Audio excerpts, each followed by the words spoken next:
Yes. सो आज जो हम टॉपिक कर रहे हैं दैट इज़ लीडरशिप एंड उसके टाइप्स. So first of all I am going to say what do you mean by leadership. Leadership is defined as an action or act of guidance of leading a group of people or an organization. Leadership का मतलब क्या होता है? Leadership एक ऐसा action है या फिर हम ऐसे गाइडेंस दे रहे हैं जिसमें हम लीड कर रहे हैं to a particular group of people और एन ऑर्गेनाइजेशन.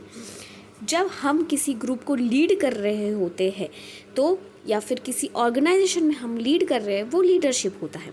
इसको थोड़ा और अच्छे से समझते हैं by definition. That is according to J.R. Terry कहते हैं leadership is an activity of influencing people to strive willingly for mutual objective. Leadership एक ऐसी एक्टिविटी है जिसमें हम इन्फ्लुएंस करते हैं people to strive willingly for mutual objective. Coming towards the types of leadership, number one comes a democratic leadership. इस democratic leadership में basically होता क्या है, नाम में ही समझ में आ रहा है democratic. यहाँ पे थोड़ी डेमोक्रेसी होती है. बेसिकली मतलब क्या, leaders act according to the wishes of his followers. He act as a representative of his follower to the management.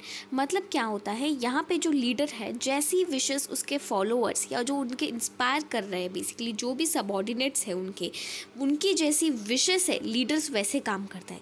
उनको भी इंकरेज करता है इन पार्टिसिपेटिंग इन डिसीजन मेकिंग. वो भी डिसीजन मेकिंग में पार्टिसिपेट करते. वो एक ऐसे रिप्रेजेंटेटिव बनते हैं उनके फॉलोअर्स को कि वो मैनेजमेंट में उनको रिप्रेजेंट कर सकें. यहाँ पे जो लीडर का एटीट्यूड होता है वो काफ़ी फ्रेंडली, सपोर्टिव एंड ट्रस्टवर्दी होता है.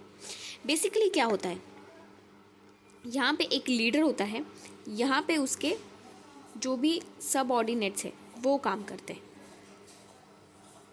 सो इस तरीके से ये डेमोक्रेटिक लीडरशिप होता है. नेक्स्ट आते हैं हम ऑटोक्रेटिक लीडरशिप पे. इन ऑटोक्रेटिक लीडरशिप यहाँ पे डेमोक्रेसी नहीं होती, ये बिल्कुल ही अपोजिट होता है टू डेमोक्रेटिक लीडरशिप. यहाँ पे leaders want his followers to carry out his decisions and orders without any questioning. कोई भी सवाल मत पूछो, जो बोला है बस उतना ही करो, ऐसी लीडर की इच्छा होती है. Leader frames objective of an organisation and define standards and methods of work performance. इसमें बेसिकली क्या होता है, लीडर्स एक स्टैंडर्ड सेट करते हैं और कहते हैं कि ये बस स्टैंडर्ड है, ये ऑब्जेक्टिव है, तुम्हें बस इतना ही काम करना है. He believes in strict supervision and threat. तो ये बिल्कुल ही अपोजिट होता है डेमोक्रेटिक का. अगर मैं आपको बताऊं कि democratic leadership most effective leadership मानी जाती है क्योंकि हम इसमें इंकरेज करते हैं सब ऑर्डिनेट्स को, फॉलोअर्स को, कि वो भी डिसीजन मेकिंग में पार्टिसिपेट करें एंड हमारी ऑर्गेनाइजेशन को ग्रो कर सके. Whereas autocratic ये बिल्कुल ही अपोजिट होता है to a democratic. Now coming to third kite is laissez faire leadership. Laissez faire basically एक फ्रेंच वर्ड है जिसका मतलब होता है let them do. Let them do, yes. यहाँ पे followers are permitted to do their jobs howsoever they want to do. Liberal leader would not exercise any influence on his followers. यहाँ पे जो लीडर है वो बिल्कुल ही इन्फ्लुएंस नहीं करता है ओवर हिज फॉलोअर्स. वो बहुत ही लिबरल लेता है. वो उनको बोलता है लेट द सबऑर्डिनेट्स डू, उनको जैसे काम करना है वैसे करो. वैसे कि ये ज़्यादा इफेक्टिव तरीका नहीं माना जाता है. इसमें क्या होता है, एक लीडर होता है और उसके सबऑर्डिनेट्स कर सकते हैं उनको जैसे काम करना है, वैसा काइंड ऑफ लीडरशिप होता है. और अगर मैं आपको ऑटोक्रेटिक में बोलूँ तो ऑटोक्रेटिक में बेसिकली क्या होता है, ये रहा लीडर और वो डायरेक्टली इंस्ट्रक्शंस देता है ओवर हिज सबऑर्डिनेट्स. और डेमोक्रेटिक में तो आप सबको इंकरेज लेके चलते हो, यहाँ पे आप सिर्फ ऑर्डर्स पास करते हो कि आपको ये करना है. और यहाँ पे क्या होता है, यहाँ पे आपको परमिशन होती है कि आप जैसे चाहो वैसे काम कर सकते हो. फोर्थ टाइप का होता है intellectual leadership. In intellectual leadership leaders win the confidence of his followers by his intelligence, self confidence and behaviour. यहाँ पे क्या होता है कि वो अपनी इंटेलेक्चुअल कैपेसिटी से लीडर जो है इम्प्रेस करता है ओवर हिज फॉलोअर्स कि वो कितना अच्छा है. और वो समटाइम्स वो एडवाइस भी देता है जिस बातों में वो एक्सपर्ट है. इस तरीके का ये हमारा इंटेलेक्चुअल लीडरशिप होता है. देन होता है हमारा persuasive leadership. In case of persuasive leadership में बोलूँ तो leader influences his followers with his personality and persuades him to join him in doing the work.